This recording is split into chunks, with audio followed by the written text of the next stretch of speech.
¿Alguna vez has sentido que el mundo se vuelve un laberinto sin salida?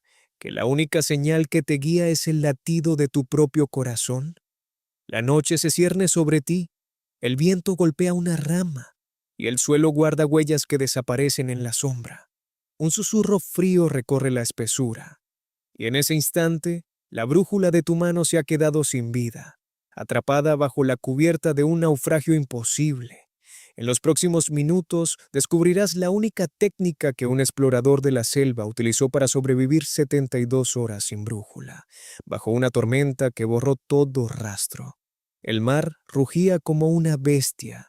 Su brújula quedó atrapada bajo la cubierta y el pescador, a la deriva, vio cómo la oscuridad devoraba el horizonte. Sin instrumentos, sin señal, cada paso se convirtió en una apuesta con la muerte. Es aquí donde la vulnerabilidad humana se vuelve evidente. Cuando la evidencia se desvanece, la dirección se pierde y el cuerpo de evidencia se vuelve un caos sin coordenadas. Por eso, aprender a orientarse sin instrumentos no es una curiosidad, es una cuestión de vida o muerte.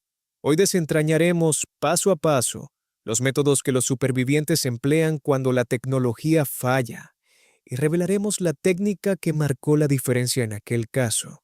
Sin embargo, lo que está a punto de descubrirse cambiará todo lo que creías saber sobre la orientación. Primero, la brújula interior, la lectura del entorno. Observa el cielo como si fuera un mapa vivo. La posición del sol, ese astro incansable, te brinda la línea de la sombra. Coloca un objeto vertical, como una rama, y marca la sombra que proyecta al mediodía. La regla de la horquilla, ese ángulo de 30 grados, te permite trazar la dirección este-oeste con precisión. El azimut solar, la declinación, todo se vuelve una ecuación natural que la naturaleza te entrega sin pedir nada a cambio. Cuando la luz se oculta, las señales celestiales nocturnas emergen. La estrella polar, faro inmóvil del hemisferio norte, indica el norte verdadero. Si estás en el hemisferio sur, la cruz del sur dibuja una línea de guía que apunta al sur. Pregúntate, ¿qué indicaría la ausencia de la polar en un cielo cubierto? La respuesta yace en la disposición de las constelaciones que rodean el horizonte. Orión, con su cinturón de 3 estrellas, ayuda a ubicar la dirección del sur al trazar una línea perpendicular a su eje. Cada estrella, cada constelación, se convierte en una pista que el viajero astuto no deja pasar. Imagina a un viajero bajo la densa selva, usando la sombra de una rama para determinar el norte. La acción se despliega con rapidez, pero la mente se mantiene fría, calculadora. La sombra se alarga, el ángulo se ajusta, y el norte se revela con la certeza de una sentencia judicial. Esa es la primera pieza del rompecabezas. Pero el cielo no siempre colabora. Cuando la niebla lo oculta, la tierra susurra su propia verdad. El mapa del terreno se escribe en los flujos de agua. Un río siempre busca el nivel más bajo. Su cauce revela el gradiente y, por ende, la pendiente del terreno. Observa la dirección del flujo, siente la energía del agua y deduce la orientación. La regla del flujo, el concepto de cuenca, se vuelve tu brújula líquida. La vegetación también habla. En el hemisferio norte, el musgo prefiere el lado norte de los troncos, donde la luz es menos intensa. La filotaxia, el crecimiento anisotrópico de las hojas, indica la exposición solar. Los arbustos más densos se alinean con el viento predominante, y el patrón de crecimiento revela la dirección del aire. Cada hoja, cada rama, es un testigo silente que registra la historia del entorno. Los rastros de los animales añaden otra capa de información. Los ciervos siguen líneas de energía, buscando rutas que minimicen el esfuerzo. Sus huellas, que se alinean con la pendiente y la dirección del agua, pueden señalar la salida de un valle. Pregúntate, ¿qué nos dice la dirección del rastro de un ciervo sobre la inclinación del terreno? La respuesta está en la investigación de campo, en la observación minuciosa de cada marca. Un caso de estudio ilustra la potencia de estos métodos. Un excursionista quedó atrapado en una zona pantanosa, sin brújula y sin señal de móvil. Con la única herramienta de su observación, siguió la vegetación más alta, que crecía en el lado sur del pantano, y utilizó la corriente del arroyo para orientarse hacia la cuenca más baja. En menos de 3 horas, emergió de la niebla y encontró una ruta de salida. La urgencia del rescate acelera el ritmo, pero la precisión del análisis permanece impecable. Cuando la tierra y el cielo se confunden, el cuerpo humano se convierte en la última brújula, la percepción interna, el sentido del equilibrio, el latido del corazón, todo se transforma en un compás biológico. Aprende a sentir la inclinación de tu columna, a notar la presión en tus oídos al cambiar de altura, a reconocer la dirección del paso de la luz en tus párpados cuando el sol se filtra entre las nubes. Cada sensación es una pista que tu mente puede descifrar si la entrenas. Dale like si esto te resonó, porque la información que estás absorbiendo puede salvarte la vida. Ahora, profundicemos en la técnica que marcó la diferencia en el caso del pescador patagónico. La clave estuvo en combinar la observación solar con la dirección del viento y la posición de la espuma en el mar. Al amanecer, el sol se alzaba justo sobre el horizonte, creando un ángulo de 30 grados con la línea de la espuma que se formaba en la cresta de las olas. Al medir ese ángulo con la mano extendida, el pescador pudo establecer una línea norte-sur con una precisión que rivalizaba con cualquier dispositivo electrónico. El viento, ese elemento invisible, soplaba consistentemente desde el oeste, empujando la espuma hacia el este. Al observar la dirección de la espuma, se obtuvo una segunda referencia que confirmó la primera medición. Así, con dos datos naturales, el ángulo solar y la dirección de la espuma, se construyó una brújula improvisada que orientó al pescador hacia la costa más cercana. Esta combinación de señales, aparentemente simples, constituye la técnica definitiva para sobrevivir sin brújula. Sin embargo, la verdadera maestría radica en la práctica constante. No basta con conocer la teoría, es necesario entrenar la observación, repetir los experimentos bajo distintas condiciones climáticas y desarrollar la capacidad de leer el entorno con la rapidez de un detective que examina una escena del crimen. Cada día en la naturaleza es una clase magistral donde la vida y la muerte se juegan en cada detalle. ¿Qué piensas tú? Déjamelo en los comentarios. De verdad quiero saber tu perspectiva. Y si este viaje a los rincones oscuros de la orientación te ha abierto los ojos, suscríbete para seguir explorando las técnicas que pueden marcar la diferencia cuando todo parece perdido. La noche sigue cerrada, pero ahora llevas dentro una luz que la naturaleza misma te ha entregado. Y mientras la penumbra se extiende fuera de la ventana de tu mente, la conciencia de lo aprendido se vuelve tan densa como la niebla que cubre los valles al amanecer. Cada fragmento de información que has absorbido se transforma en una pieza de evidencia, una huella que, al ser analizada con rigor, revela la ruta que te llevará fuera del laberinto. No es suficiente haber escuchado la historia del pescador patagónico.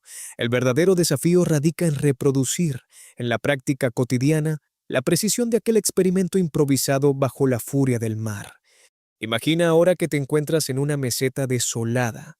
El horizonte se funde con el polvo y el sol se oculta tras nubes que parecen absorber la luz.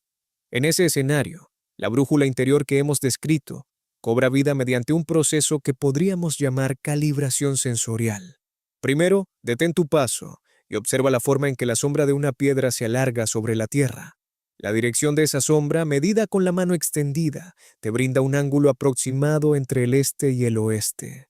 No necesitas un transportador, basta con que tu palma marque la distancia entre el punto de mayor oscuridad y el borde iluminado. Esa línea, aunque rudimentaria, constituye la primera referencia. A continuación, dirige tu atención al viento. Siente la corriente contra tu rostro. Escucha el susurro de las hierbas que se inclinan bajo su presión. El viento, como un testigo silencioso, revela la dirección predominante y, por ende, puede confirmar o refutar la alineación obtenida mediante la sombra. Cuando la brisa sopla constante desde una dirección, esa información se vuelve un eje secundario. Una segunda pista que, al cruzarse con la primera, fortalece la certeza de tu orientación. La tercera capa de evidencia proviene del agua. Incluso en ausencia de ríos visibles, la humedad del suelo y la condensación sobre las rocas pueden indicar la presencia de una corriente subterránea que sigue la pendiente natural del terreno. Al observar la dirección del flujo, aunque sea apenas perceptible, obtienes una brújula natural que tiende a alinearse con la gravedad. Cada gota que se desliza sobre una piedra es un testimonio del descenso. y al seguir su trayectoria, puedes inferir la dirección del valle más cercano. En la noche, cuando el cielo se vuelve un lienzo negro sin estrellas, el cuerpo humano se transforma en un receptor de señales que a menudo pasamos por alto. El latido de tu corazón, la respiración que se vuelve más profunda al percibir el frío, y el ritmo de tus pasos sobre el terreno firme pueden ser medidos mentalmente para crear un cronómetro interno. Al contar los latidos mientras caminas, puedes estimar la distancia recorrida y, combinándolo con la dirección de los pasos, trazar una ruta mental que, aunque no visible, se vuelve tan fiable como cualquier mapa impreso. Todo este proceso, sin embargo, no es una serie de trucos aislados. Es una arquitectura de observación que debe ser entrenada bajo condiciones controladas antes de que la urgencia te obligue a usarla. La práctica, como la de cualquier investigador que repasa una escena del crimen una y otra vez, es la que convierte la teoría en hábito. Dedica tiempo a salir al campo, a experimentar con la sombra de un árbol al mediodía, a medir el ángulo de la luz de la luna con la palma de la mano, a registrar la dirección del viento en diferentes estaciones. Lleva un cuaderno de campo y anota cada variación. Con el tiempo, reconocerás patrones que te permitirán anticipar la respuesta del entorno antes incluso de que se manifieste. Ahora, antes de cerrar este episodio, quiero que reflexiones sobre la responsabilidad que implica poseer este conocimiento. La capacidad de orientarse sin instrumentos no solo aumenta tus probabilidades de supervivencia, también te convierte en un recurso para quienes te rodean. En una situación de emergencia, el que domina estas técnicas se vuelve el punto de referencia para el grupo, el guardián que puede trazar la ruta hacia la ayuda. Esa carga, aunque pesada, es un privilegio que se gana con disciplina y humildad. ¿Te ha sorprendido alguna de estas revelaciones? ¿Hay alguna técnica que ya practiques y que quieras compartir con la comunidad? Deja tu comentario, porque cada aporte enriquece el acervo colectivo y permite que más personas se beneficien de la experiencia compartida. Si sientes que este contenido ha encendido una chispa de curiosidad, te invito a darle un pulgar hacia arriba. Ese gesto no solo reconoce el esfuerzo, sino que también ayuda a que esta información llegue a quien más la necesita. Y si aún no lo has hecho, suscríbete al canal. Cada semana desentrañamos nuevos misterios de la naturaleza, desglosamos casos reales y desvelamos técnicas que pueden marcar la diferencia entre la vida y la muerte. La suscripción es tu pase a un laboratorio de supervivencia, donde la investigación se mezcla con la aventura y la teoría con la práctica. No te pierdas los próximos episodios, donde exploraremos la forma de leer el terreno a través de la acústica del bosque y cómo los sonidos pueden revelar la ubicación de fuentes de agua ocultas. Recuerda, la noche seguirá siendo un velo oscuro, pero ahora llevas dentro una brújula que no depende de imanes ni de baterías. Esa brújula está hecha de observación, de paciencia y de la capacidad de interpretar cada señal que la naturaleza lanza a tu paso. Cuando el mundo parezca un laberinto sin salida, confía en la luz interna que has cultivado. Ella te guiará de regreso al camino, una pista a la vez. Hasta la próxima. Mantente alerta, sigue entrenando tus sentidos y nunca subestimes el poder de una mente entrenada. La supervivencia no es cuestión de suerte, es cuestión de conocimiento aplicado. Gracias por acompañarme en este viaje al corazón de la orientación sin brújula. Nos vemos en el siguiente caso.